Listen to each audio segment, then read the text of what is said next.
mad mad অসমীয়াত mad এই শব্দটোৰ অৰ্থ হ'ব পাগলা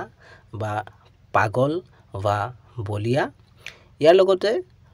বৰ খং কৰা এনেদৰেও ইয়াৰ অৰ্থ হ'ব পাৰে যেনে এই বাক্যটোকে চাব পাৰোঁ she was mad with me for losing my keys